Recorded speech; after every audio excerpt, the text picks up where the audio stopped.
Hello and welcome back to Kings Commerce Zone. So दोस्तों, finance inspector का जो exam है अगले मंथ होने वाला, उसके कुछ टॉपिक्स हैं जो फाइनेंस अकाउंट असिस्टेंट के एग्ज़ाम में जो हुआ उसमें नहीं थे, तो वही टॉपिक्स को लेकर मैं कुछ लेक्चर्स बना रहा हूं ताकि वो लोग जो फाइनेंस इंस्पेक्टर का एग्ज़ाम देने वाले हैं उनका जो सिलेबस है वो कवर हो सके। और उसमें एक टॉपिक डेप्रिसिएशन, मैंने कल उसके बारे में आपको थोड़ा एक ओवरव्यू बताया था, तो थोड़ा सा थ्योरेटिकल पार्ट आज करेंगे।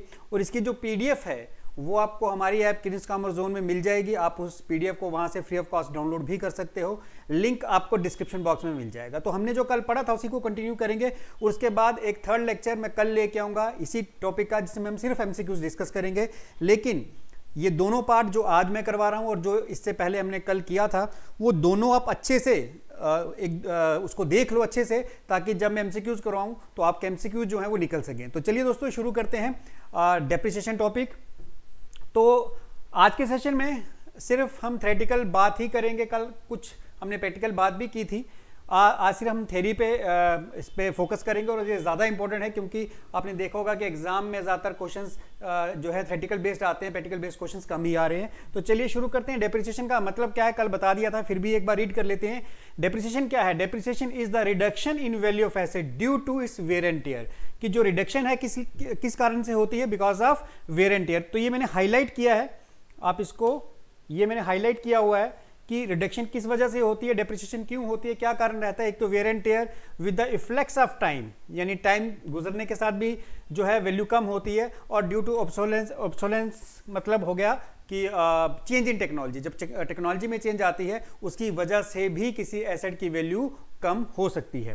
तो ये तीन कारण, इसके अलावा और भी कारण हो सकते हैं। किसी एसेट की वैल्यू डेप्रिसिएशन, किसी एसेट की वैल्यू की डेप्रिसिएशन के पीछे एक्सीडेंट हो सकता है और अदर रीजंस भी रह सकते हैं। तो मेनली ये तीन कारण हैं जिस वजह से किसी एसेट की वैल्यू जो है डेप्रिसिएट होती है। चलिए आगे बढ़ते हैं। फीचर्स और कैरेक्टरिस्टिक्स ऑफ डेप्रिसिएशन, जो चीज़ें हाईलाइट की हैं इनका ध्यान रखना आप, ये चीज़ें एग्जामिनेशन पॉइंट ऑफ व्यू से इंपॉर्टेंट है इसलिए मैंने हाईलाइट की हैं। तो पहला जो कैरेक्टरिस्टिक्स है वो क्या है? First is depreciation is a fall in the book value of tangible asset except land.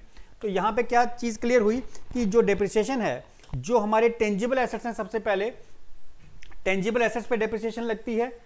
और लैंड को छोड़कर एक्सेप्ट लैंड, यानी लैंड की वैल्यू जो है वो डेप्रिशिएट नहीं होती, वो वैल्यू कम नहीं होती, क्योंकि जो फैक्टर्स रिस्पॉन्सिबल रहते हैं किसी एसेट की वैल्यू की कमी के लिए, यानी डेप्रिसिएशन के लिए, वो लैंड पे एप्लीकेबल नहीं रहता। क्योंकि एसेट की वैल्यू क्यों कम होती है? क्योंकि हम यूज करते हैं, यूज करने से उसकी वैल्यू, उसकी लाइफ कम हो जाती है। लेकिन लैंड के केस में ऐसा नहीं है, लैंड को जितनी मर्जी बार यूज करो इसकी वैल्यू जो लाइफ है वो खत्म नहीं होती। सो बाकी सारे एसेट्स की वैल्यू डिक्रीज हो सकती है except land. So depreciation is fall in the book value of कौन से एसेट्स? टेंजिबल एसेट्स, ठीक है, except land. Such fall is of permanent nature. ये जो फॉल रहता है ये परमानेंट नेचर का रहता है। ये फॉल जो है परमानेंट है, ऐसा नहीं है कि जो डिक्रीज हुई एसेट की वैल्यू अगले साल फिर से इंक्रीज हो सकती है। तो ये परमानेंट फॉल है, डिक्रीज हो गई तो फर्दर आगे फ्यूचर में उससे वैल्यू और कम होगी, इंक्रीज नहीं होगी, तो परमानेंट फॉल है।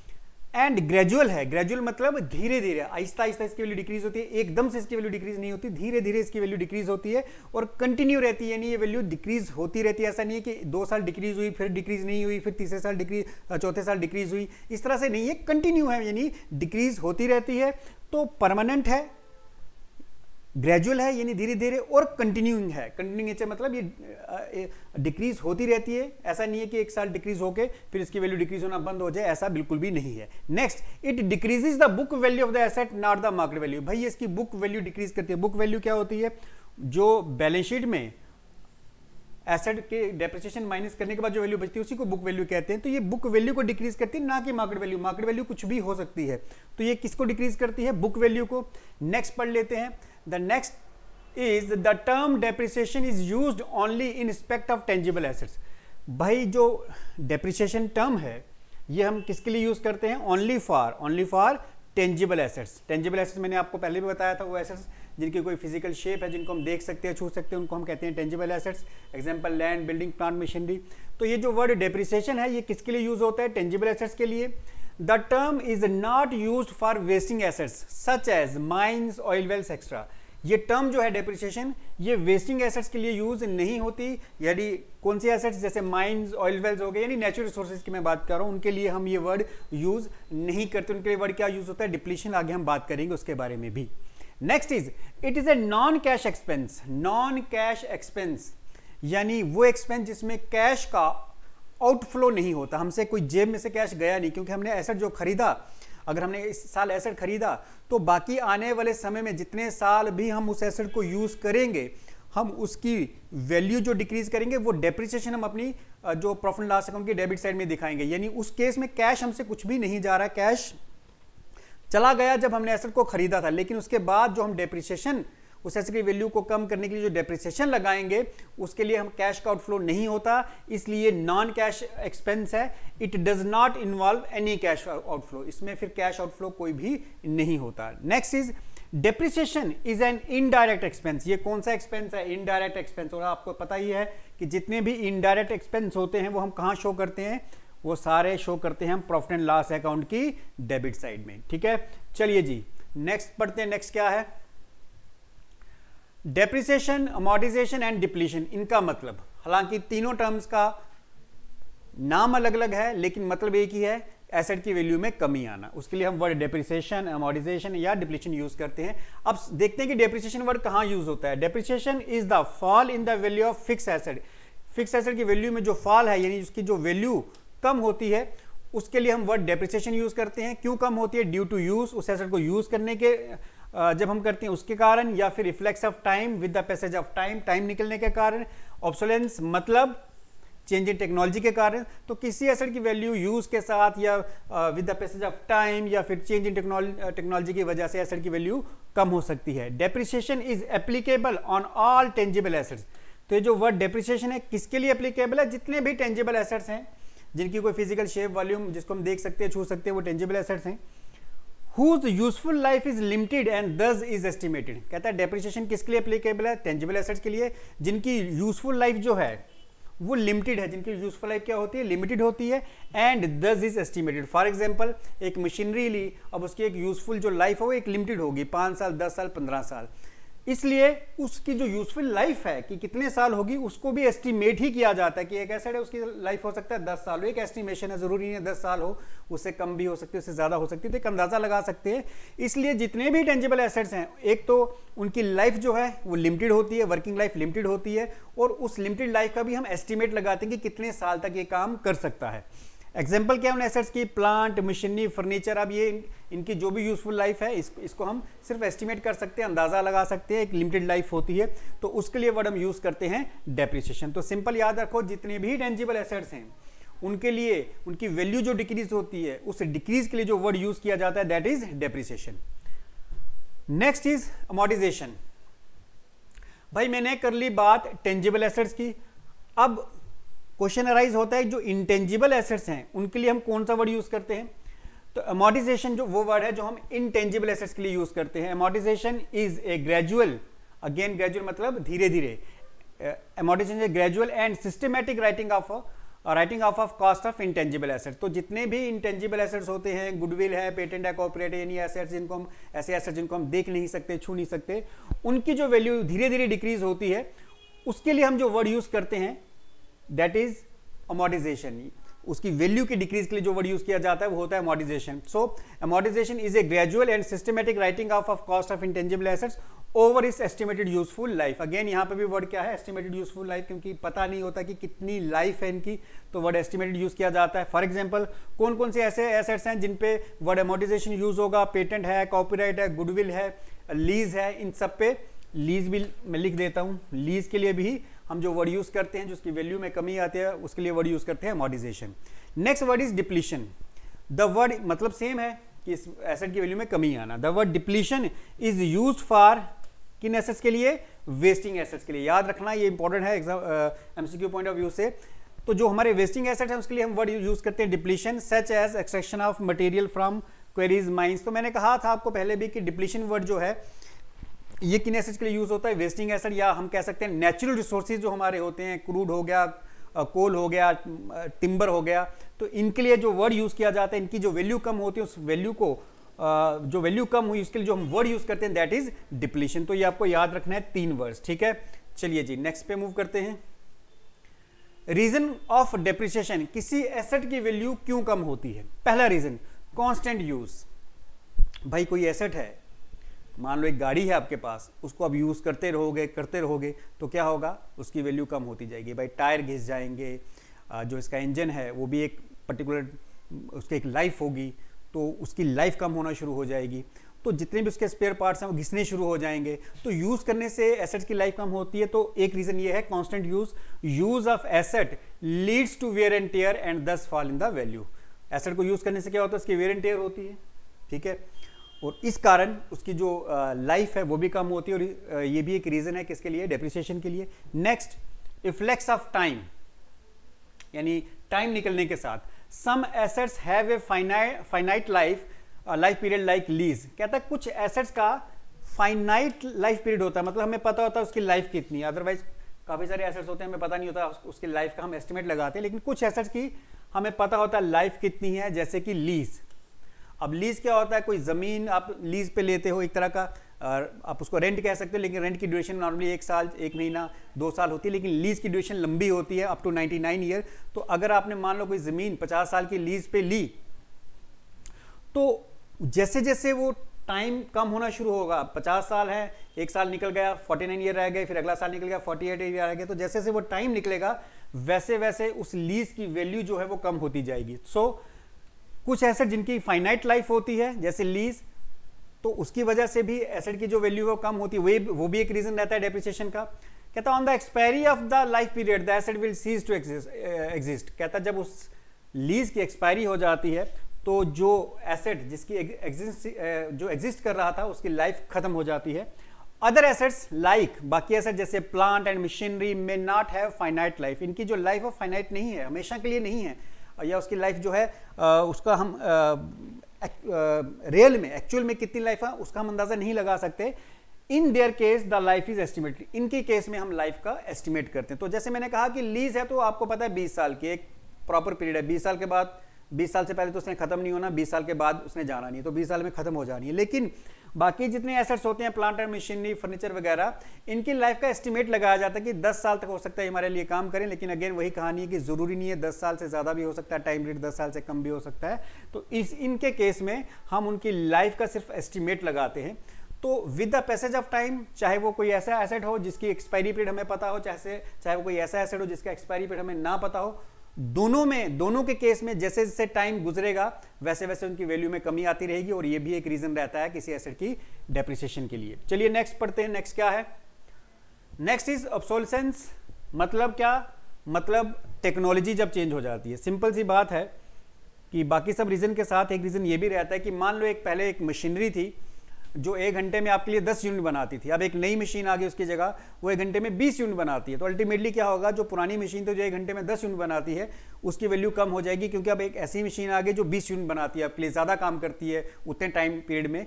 तो अल्टीमेटली पहली वाली की वैल्यू कम हो जाएगी। तो इस तरह आजकल वैसे भी ज़माना ऐसा है कि टेक्नोलॉजी रोज़ चेंज हो रही है। आप देखते ही हो, मोबाइल्स देखते हो, कितनी नई फीचर्स नए मोबाइल्स में आते हैं। तो टेक्नोलॉजी चेंज होती है, जैसे टेक्नोलॉजी चेंज होती है तो ओल्ड टेक्नोलॉजी वाली जो चीज़ें होती हैं उनकी वैल्यू अल्टीमेटली कम हो जाती है। सो एक रीज़न ये रह गया, due to new inventions and improve techniques the old asset become obsolete and may have to be discarded. कहता है ओल्ड क्या होते हैं, बेकार हो जाते हैं, इसलिए उनको डिस्कार्ड कर दिया जाता है। Even if they can be put to use physically, चाहे हम उसको फिजिकली यूज कर भी सकें तब भी उनकी वैल्यू जो है कम हो जाती है बिकॉज ऑफ न्यू टेक्नोलॉजी या because of change in technology. चलिए नेक्स्ट, अगला फैक्टर क्या है, एक्सीडेंट। अगर किसी कोई एसेट है because of fire, because of any other reason, earthquake, asset damage हो गया तो अल्टीमेटली उसकी वैल्यू कम हो जाएगी। So some time a machine में be destroyed due to fire. कई बार कोई मशीन आग लगने की वजह से या अर्थक्वेक की वजह से या फ्लड की वजह से डिस्ट्रॉय हो जाती है। और ए व्हीकल में भी डैमेज ड्यू टू एक्सीडेंट। तो ये भी एक रीज़न रहता है कि कोई एसेट आग लगने की वजह से या अर्थक्वेक की वजह से या अगर कोई गाड़ी का एक्सीडेंट हो जाता है तो उसकी वैल्यू जो है वो कम हो जाती है। तो वो भी एक फैक्टर है किसी एसेट की वैल्यू की कमी के लिए, यानी उसकी डेप्रिसिएशन के लिए। तो ये आपको 4 फैक्टर मैंने बता दिए। चलिए आगे देखते हैं, आगे क्या है, नीड फॉर प्रोवाइडिंग डेप्रिसिएशन। अब डेप्रिसिएशन क्यों लगाई जाती है, खर्चा तो आज आपने कर दिया, लेकिन उस खर्चे को आप धीरे धीरे अपने प्रॉफिट में से आप माइनस करते जाते हो, राइट ऑफ करते जाते हो। तो करना क्यों है, पहला reason to determine correct profit और लॉस। अब देखिए हम करेक्ट प्रॉफिट या लॉस कैसे निकाल सकते हैं, अपनी जितनी भी इनकम उसमें से सारे खर्चे निकालने हैं। और मान लो अगर आपने कोई मशीन खरीदी थी वो मशीन का खर्चा तो आज आपने कर दिया, लेकिन अब मशीन मान लो 10 साल काम करेगी, तो इसका मतलब ये हुआ कि जो मशीन पे आपने खर्चा किया उसको 10 साल में आपको राइट ऑफ करना है। तो जैसे एक कंसेप्ट भी था, मैचिंग कंसेप्ट, जैसे जिसने ये कहा था कि जिस साल का इनकम उसी साल के एक्सपेंस लेने हैं। तो अगर एक मशीन की लाइफ 10 साल है तो हर साल उसकी जो वैल्यू कम होगी, आपने वो वैल्यू अपने जितनी वैल्यू कम हुई एज एन एक्सपेंस उसको अपने प्रॉफिट लॉस अकाउंट में दिखाना है। तो उस कंसेप्ट को फॉलो करते हुए हमें जो भी मशीन की डेप्रिसिएशन हुई, जो उसकी वैल्यू कम हुई, हमें उसको अपने खर्चे में दिखाना है, क्योंकि वो खर्चा हमारे प्रोडक्ट के मैन्युफैक्चरिंग पे आया। मशीन ने क्या किया, हमारे लिए प्रोडक्ट बना के दिया, तो हमारे रेवेन्यू को जनरेट करने के लिए हमने वो मशीन ली थी। तो इसलिए अगर उसने हमें रेवेन्यू जनरेट करके दिया तो वो एक्सपेंस भी हम सेम रेवेन्यू में से ही माइनस करेंगे। So to determine correct profit or loss, depreciation is an expense of the business and therefore is a charge against revenue। कहता है जो depreciation है बिजनेस का एक्सपेंस है, इसलिए इसको रेवेन्यू में से चार्ज किया जाएगा, यानी रेवेन्यू में से ही इस एक्सपेंस को निकाला जाएगा। The true profit of the business can be ascertained only when the cost incurred for the purpose of earning revenue have been debited to profit loss account। कहता है ट्रू प्रॉफिट तभी निकल सकता है कि जब हमने जो पैसा कमाया उसको अर्न करने में हमारा जो खर्चा आया, उस खर्चे को, उस एक्सपेंस को हम अपने प्रॉफिट लॉस अकाउंट में डेबिट कर दें, तब हम अपना जो एक्चुअल प्रॉफिट दिखा सकते हैं। तो इसलिए जो डेप्रिसिएशन हुई वो हमें अपने खर्चों में यानी एक्सपेंसेस में दिखानी पड़ती है और प्रॉफिट लॉस अकाउंट की डेबिट साइड में दिखानी पड़ती है। ये चीज़ भी याद रखना आप। चलिए नेक्स्ट पढ़ते हैं। Next is to show the true and fair view of the financial position. अब देखिए फाइनेंशियल पोजीशन क्या चीज़ हमें फाइनेंशियल पोजीशन दिखाती है, वो दिखाती है बैलेंस शीट। अब बैलेंस शीट में आपने जो एसेट आज खरीदा, मान लो 2 साल के बाद क्या उसकी वही वैल्यू रहेगी? बिल्कुल भी नहीं। उस एसेट की वैल्यू धीरे धीरे कम होती जाती है। तो हमें अगर आज हमने वो एसेट खरीदा और मान लो साल के एंड में उसकी वैल्यू दिखानी है, तो उसकी वैल्यू को हमें डेप्रिशिएट करके दिखाना पड़ेगा, यानी जितनी वैल्यू उसकी उस साल कम हुई वो वैल्यू उसमें से माइनस करके दिखाना पड़ेगा, ताकि हमारी जो बैलेंस शीट है वो हमारी true and fair financial position जो है हमें दिखाए। तो to show the true and fair view of the financial position, if the depreciation is not charge, अगर हम डेप्रिसिएशन नहीं लगाते, the asset will be shown in the balance sheet at an amount which is in excess of their true value। अगर हम किसी asset पे depreciation नहीं लगाएंगे तो बैलेंस शीट में जो हम एसेट शो करेंगे उसकी वैल्यू एक्चुअल वैल्यू से ज्यादा दिखाएंगे, क्योंकि डेप्रिसिएशन क्या करेगी, उसकी वैल्यू को कम करेगी, जो कि सही भी है लगाना। लेकिन अगर हम नहीं लगाएंगे तो एसेट की वैल्यू ज्यादा शो होगी, जो कि गलत होगा। As such the balance sheet will not present the true and fair view of the financial position of the business. तो इससे क्या होगा कि बैलेंस शीट जो है ट्रू और फेयर व्यू, जो हमारी फाइनेंशियल पोजीशन है उसका ट्रू या फेयर व्यू प्रेजेंट नहीं करेंगे। तो मतलब ये कि आपको डेप्रिसिएशन इसलिए भी दिखानी है ताकि आपकी financial position true and fair हो। आपकी जो एसेट की वैल्यू कम हुई है, आपको बैलेंस शीट में वो जितनी डेप्रिसिएशन हुई उसको माइनस करके ही अपने एसेट की वैल्यू को दिखाना है। चलिए नेक्स्ट पढ़ते हैं। नेक्स्ट क्या है? Next is to determine the accurate cost of production. अब देखो कॉस्ट ऑफ प्रोडक्शन मतलब किसी प्रोडक्ट को बनने में जो खर्च आया, that is called cost of production. अब अगर मान लो एक प्रोडक्ट मैं बना रहा हूं, उसमें रॉ मटेरियल भी लग रहा है, उसमें लेबर भी लग रही है, बाकी खर्चे भी आ रहे हैं, तो उसमें जो मशीन हमने खरीदी वो मशीन का खर्चा भी हम डालेंगे। वो मशीन जो हमने खरीदी है वो भी चल रही है, उस मशीन की वेयर एंड टेयर हो रही है, उसकी वैल्यू कम हो रही है, तो वो भी हम उन खर्चों में काउंट करेंगे। तो to determine the accurate cost of production, depreciation is taken into consideration for calculating the cost of production। हमें अगर अपनी cost of production निकालनी है तो उसमें उस cost of production में हम depreciation को भी डालेंगे, क्योंकि मशीन की जो वेयर एंड टेयर हो रही है उस प्रोडक्ट को बनाने के लिए वो भी cost of production का ही हिस्सा है, तो वो cost of production में हम उसको जरूर कैलकुलेट करेंगे। If it is not taken into account, अगर हम इसको नहीं लेंगे, cost of production will be lower by the amount of depreciation. Cost of production क्या हो जाएगी, जितनी डेप्रिसिएशन हमने नहीं दिखाई उतनी कॉस्ट ऑफ प्रोडक्शन हमारी कम दिखेगी, जो कि गलत होगा। तो कॉस्ट ऑफ प्रोडक्शन में जो भी आपका खर्च आए, चाहे वो मटेरियल पे आए, चाहे वो लेबर पे आए, चाहे वो वेजेस पे आए, चाहे वो मशीनरी पे खर्च आए, तो ये सारे ही फैक्टर्स जो है कॉस्ट ऑफ प्रोडक्शन कैलकुलेट करने के लिए हमें काउंट करने हैं। तो अगर नहीं करेंगे तो हमारी कॉस्ट ऑफ प्रोडक्शन जो है वो कम शो होगी, जो कि गलत होगा। नेक्स्ट,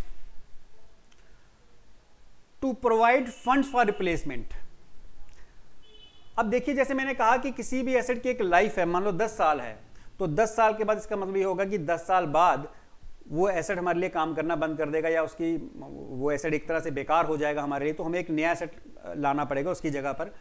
तो ये जो हम डेप्रिसिएशन चार्ज करते हैं एक तरह से हमारे लिए एक फंड्स क्रिएशन का काम करती है, कि हमारे पास पैसा इकट्ठा होता रहता है और at the end of 10 year या जितने साल उसकी लाइफ है हम एसेट को इजीली रिप्लेस कर लेते हैं। देखिए मैंने अगर इस साल एक मशीन खरीदी मान लो 5 लाख की, तो हर साल में क्यों डेप्रिसिएशन माइनस कर रहा हूं? क्योंकि वो डेप्रिसिएशन का जो पैसा है वो कहीं जा नहीं रहा, वो बिजनेस में ही हम रख रहे हैं, लेकिन एक तरह से उस पैसे को अलग उठा के मैं अलग रख रहा हूं। मान लो एक एसेट की लाइफ 5 लाख है और हर साल उसकी 50,000 वैल्यू कम हो रही है, तो मैं क्या करूंगा, हर साल प्रॉफिट में से 50,000 एज ए डेप्रिसिएशन अलग रख लूंगा। तो क्या होता रहेगा, हर साल 50,000 अलग रखा, 10 साल के बाद 5 लाख बन गया, मशीनें काम करना बंद कर लिए, मेरे पास पैसा भी इकट्ठा हो गया, इजिली मशीन को मैं रिप्लेस भी कर सकता हूं। तो इसलिए डेप्रिसिएशन लगाई जाती है। तो अब पढ़ लेते हैं इस पॉइंट को।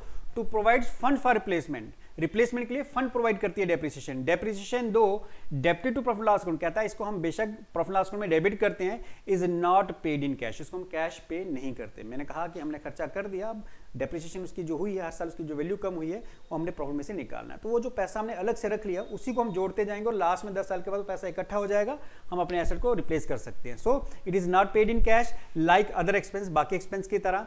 Hence the amount of depreciation is retained in the business, तो कहता है ये जो डेप्रिसिएशन का अमाउंट है इसको बिजनेस में रिटेन किया जाता है, यानी बिजनेस में ही रखा जाता है। And is use for the replacement of the fix asset after the expiry of their estimated life. तो इस फंड्स को हम किस लिए यूज करते हैं कि जब एसेट की लाइफ जो है हमारे लिए काम करना खत्म बंद हो जाता है, एसेट बेकार हो जाता है, तो उसके रिप्लेसमेंट के लिए उस फंड्स को हम यूज करते हैं। तो एक तरह का ये रिप्लेसमेंट फंड्स हमारे लिए अवेलेबल करवाती है डेप्रिसिएशन। चलिए जी नेक्स्ट पे चलते हैं। Factors determining the amount of depreciation, ये कल के लेक्चर में मैंने कहा था, याद रखना भाई क्या कौन कौन से ऐसे फैक्टर्स हैं जो डेप्रिसिएशन निकालने में हमारी मदद करेंगे। सबसे पहले टोटल कॉस्ट ऑफ एसेट, आपने जो एसेट खरीदा डेप्रिसिएशन किस पे लगेगी, एसेट की कॉस्ट पे। तो जो एसेट खरीदा उसकी टोटल कॉस्ट, और मैंने कहा था कल के लेक्चर में, आप अगर किसी ने नहीं देखा तो देख लो कि टोटल कॉस्ट में मैंने कहा था कि एक तो जो एसेट की कॉस्ट है प्लस उसके ऊपर जो फर्दर चार्जेस आए, फॉर एग्जांपल ट्रांसपोर्टेशन चार्जेस हो गए, इंस्टॉलेशन चार्जेस हो गए, वो भी आपने उस कॉस्ट में ऐड कर लेने हैं। तो टोटल कॉस्ट ऑफ एसेट हो गया। Cost includes all expenses incurred for making the asset ready for use, यानी इसमें वो सारे एक्सपेंस आएंगे जो एसेट को यूज के लिए रेडी फॉर यूज बनाने के लिए उसमें खर्च किए जाएंगे। फॉर एग्जांपल जैसे मैंने कहा कि एक एसेट मैंने खरीदा 1 लाख रुपए में, ठीक है। अब एसेट खरीदा तो उसकी ट्रांसपोर्टेशन यानी उसको लाने के लिए मान लो 10,000 किराया खर्च दिया, तो 1 लाख का मैंने एसेट खरीदा, 10,000 मैंने उस पर किराया खर्च दिया, फिर उसको इंस्टॉल करने के लिए इंजीनियर बुलाया, 10,000 उनको दे दिया, तो कुल मिलाकर मेरा हो गया 1,20,000। तो टोटल कॉस्ट का मतलब ये वाली कॉस्ट टोटल 1,20,000, यानी एसेट को खरीदने से लेके रेडी फॉर यूज के लिए जो कॉस्ट आएगी वो सारी इसमें इंक्लूड करनी है। तो इसने कहा सच एज क्या क्या इंक्लूड करना है, फ्रेट है या इंस्टॉलेशन चार्जेस, मैंने आपको दिखा दिए, ठीक है। तो एक तो आ गई इसकी टोटल कॉस्ट, और टोटल कॉस्ट में क्या क्या इंक्लूड करना है मैंने आपको बता दिया। Next, estimated useful life of the asset. Depreciation जो लगेगी वो डिपेंड करता है कि एसेट की लाइफ कितनी है। जितनी ज्यादा लाइफ उतनी कम डेप्रिसिएशन, जितनी कम लाइफ उतनी ज्यादा डेप्रिसिएशन। तो estimated useful life of asset, estimated मतलब इसको अंदाजा ही लगाया जा सकता है कि किसी एसेट की लाइफ कितनी होगी, 10 साल 5 साल कितनी होगी, ये अंदाजा लगाया जाता है। So estimated useful life of asset. Useful life of the asset means the period for which the asset is estimated to be productively used, यानी कहता है यूजफुल लाइफ ऑफ एसेट का मतलब हो गया कि वो टाइम पीरियड जिसके लिए एसेट को हम यूज करेंगे, किसके लिए, हम अपनी प्रोडक्शन एक्टिविटीज के लिए, यानी जब तक वो हमारे लिए हमारी प्रोडक्शन में रोल प्ले करेगा, जब तक हमारे लिए प्रोडक्ट बना के देगा, तो वही उसकी क्या कहलाएगी, useful life. So useful life of the asset means the period for which the asset is estimated to be productively use, जिसके लिए हम एस्टिमेट कर सके कि कितनी देर तक ये हम इस एसेट को प्रोडक्टिवली यानी अपने प्रोडक्शन के लिए यूज कर सकते हैं। नेक्स्ट इज एस्टिमेटेड रेजिडुअल और स्क्रैप वैल्यू। भाई एसेट की एक लाइफ होती है, जैसे मैंने कहा 10 साल के बाद एक तरह से आपके लिए वो एक कबाड़ हो जाता है, उस कबाड़ को आप बेच देते हो, तो बेचने के बाद जो वैल्यू आती है उसी को हम कहते हैं रेजिडुअल या स्क्रैप वैल्यू। इसको भी एस्टिमेट ही लगाया जाता है क्योंकि 10 साल बाद के होने वाला घटनाक्रम हमें उसका हम अभी से तो पता नहीं लगा सकते, तो अज्यूम किया जाता है, अंदाजा लगाया जाता है कि इतनी इसकी रेजिडुअल या फिर स्क्रैप वैल्यू हो सकती है। It is the estimated cell value of asset at the end of is useful life. कहते हैं इसकी एस्टिमेटेड सेल वैल्यू हो सकती है जब एसेट कि उसकी यूजफुल लाइफ जब खत्म हो जाती है तो उसको जिस रेट पे बेचा जाएगा ये उसकी एस्टिमेटेड सेल वैल्यू हो सकती है। इट इज नोन एज, इसको हम किस किस नाम से जानते हैं, जरूरी है याद रखना, एमसीक्यू पॉइंट ऑफ व्यू से इंपॉर्टेंट है। इसको हम रेजिडुअल वैल्यू और ब्रेक वैल्यू के नाम से भी जानते हैं या फिर स्क्रैप वैल्यू के नाम से भी जानते हैं। Difference between the cost and residual value और scrap value is the amount that is writing off over the estimated useful life of the asset. कहता है जो हमारी कॉस्ट है उसको अपनी जो इसकी रेजिडुअल वैल्यू है या स्क्रैप वैल्यू उसमें से माइनस करने के बाद जो वैल्यू बचती है उसी वैल्यू को उसी वैल्यू पे हम डेप्रिसिएशन लगाते हैं, जो कि हर साल हम अपने प्रॉफिट लॉस अकाउंट में से चार्ज करते हैं। तो ये याद रखना है कि जो डेप्रिसिएशन किस पे लगाई जाती है, जो भी कॉस्ट है उसमें से रेजिडुअल वैल्यू को माइनस कर लिया जाता है, माइनस करने के बाद जो वैल्यू बचती है उस पर डेप्रिसिएशन लगाई जाती है। तो ये आपको याद रखना है। चलिए जी, मेथड्स ऑफ चार्जिंग डेप्रिसिएशन। तो कल ही मैंने बताया था 2 मेथड्स हैं। There are 2 methods of charging depreciation. पहले बहुत सारे थे तो आजकल बेसिकली 2 ही मेथड हैं। First is fix percentage on original cost, यानी जो हमारी ओरिजिनल कॉस्ट है उस पर एक फिक्स परसेंटेज लगा देनी। एक मेथड तो ये हो गया, जिसको हम अलग अलग नाम से भी जानते हैं। इसको हम फिक्स्ड इंस्टॉलमेंट मेथड के नाम से भी जानते हैं, स्ट्रेट लाइन मेथड के नाम से भी जानते हैं। क्यों इनके नाम ये हैं, ये मैंने आपको कल के वीडियो में बता दिया। आप प्लीज जिन्होंने नहीं देखा वो कल का वीडियो देख लेना। दूसरा है fix percentage on diminishing balance method, और इसको हम रिड्यूसिंग इंस्टॉलमेंट मेथड भी कहते हैं, और इसको रिटर्न डाउन वैल्यू मेथड भी कहते हैं। तो ये 2 मेथड हैं। First is fix installment method कह सकते हो, स्ट्रेट लाइन मेथड कह सकते हो, एक्चुअल कॉस्ट मेथड कह सकते हो। Second is diminishing value method या रिड्यूसिंग इंस्टॉलमेंट मेथड, तो या रिटर्न डाउन वैल्यू मेथड। तो ये 2 मेथड हैं जिन मेथड्स से आप किसी एसेट पे डेप्रिसिएशन लगा सकते हो। तो ये मैंने आपको कल बता दिए थे दोनों मेथड। अब ये स्ट्रेट लाइन मेथड में क्या होता है, ये मैंने आपको कल बताया था कि जो डेप्रिसिएशन एक्चुअल कॉस्ट, यानी जो है एक्चुअल कॉस्ट में हम डेप्रिसिएशन कैलकुलेट करते हैं वही डेप्रिसिएशन हम हर साल लगाते हैं। सो amount of depreciation each year remain same, क्योंकि मैंने कहा जो एक्चुअल कॉस्ट पे डेप्रिसिएशन लगाई वही हर साल लगानी है। So amount of depreciation each year remains same unless there is addition to और डिलीशन ऑफ एसेट। कहता जो डेप्रिसिएशन का अमाउंट होगा वो हर साल सेम होगा, अनलेस कि अगर हम कोई और एडिशन कर लें, यानी कोई नया एसेट खरीद लें या फिर किसी पुरानी एसेट को बेच दें। अदरवाइज डेप्रिसिएशन हर साल सेम रहती है। किस सिस्टम में, किस मेथड में, स्ट्रेट लाइन मेथड में। और दूसरा मेथड जो है डिमिनिशिंग वैल्यू मेथड, उसमें एसेट की जैसे जैसे एसेट की वैल्यू कम होती है वैसे वैसे डेप्रिसिएशन भी कम होती है। रिटर्न डाउन वैल्यू मेथड या डिमिनिशिंग और reducing balance method, amount of depreciation is charge on the book value of the asset at the prescribe rate. कहता है जो डेप्रिसिएशन हम लगाते हैं बुक वैल्यू पे लगाते हैं। बुक वैल्यू का मतलब क्या, डेप्रिसिएशन निकालने के बाद जो वैल्यू बचेगी। 1 लाख का एसेट था, मान लो पहले साल डेप्रिसिएशन हो गई आपकी 10,000, तो उसकी वैल्यू क्या बची अब 90,000। मतलब ये कि अगली बार जो डेप्रिसिएशन होगी वो 90,000 पे हम कैलकुलेट करेंगे। मान लो 10% है तो वो हो गया 9,000। अब बुक वैल्यू क्या बची, 81,000 बची इसकी बुक वैल्यू। इसको हम कहते हैं बुक वैल्यू। डेप्रिसिएशन के माइनस करने के बाद जो वैल्यू आएगी ये है बुक वैल्यू। यहाँ पे ये है बुक वैल्यू, तो इस पे हम लगाएंगे 10%, बुक वैल्यू पे 10%, यानी 8100। तो इसमें क्या होता है डिमिनिशिंग वैल्यू मेथड में, जैसे जैसे एसेट की वैल्यू 1 लाख से 90,000 हुई, कम हुई, 90,000 से 81,000 हुई, वैसे वैसे डेप्रिसिएशन भी कम होती जाएगी। तो इस मेथड को हम कहते हैं डिमिनिशिंग वैल्यू मेथड। तो ये था डेप्रिसिएशन का थ्योरेटिकल। अब इसका जो भी PDF है आपको किंग्स कॉमर्स जोन की ऐप में मिल जाएगा। आप उसको ऐप को डाउनलोड कर लें, डिस्क्रिप्शन बॉक्स में उसका लिंक भी मिल जाएगा आपको। तो फ्री ऑफ कॉस्ट ये वहाँ पे अवेलेबल रहेगी। कल मैं इसके कुछ MCQs करवाऊंगा, वो MCQs आप प्रैक्टिस करोगे। लेकिन आपके याद रखना आप कि ये अगर आपने अच्छे से पढ़ा होगा तो आपके इजीली सारे के सारे MCQs आपको पहले से आते होंगे। बट बेसिक याद रखना, दोनों लेक्चर जो हैं ज़रूर देख लेना। फाइनेंस इंस्पेक्टर वाले, कल शायद मैंने सब इंस्पेक्टर बोल दिया था, तो याद रखना ये कि दोनों जो पोर्शन, दोनों पार्ट जो हैं वीडियोज़ के अच्छे से देख लो। फिर हम MCQs करेंगे और देखना उसके बाद आपके MCQs चुटकियों में निकलेंगे। थैंक यू दोस्तों, थैंक यू वेरी मच।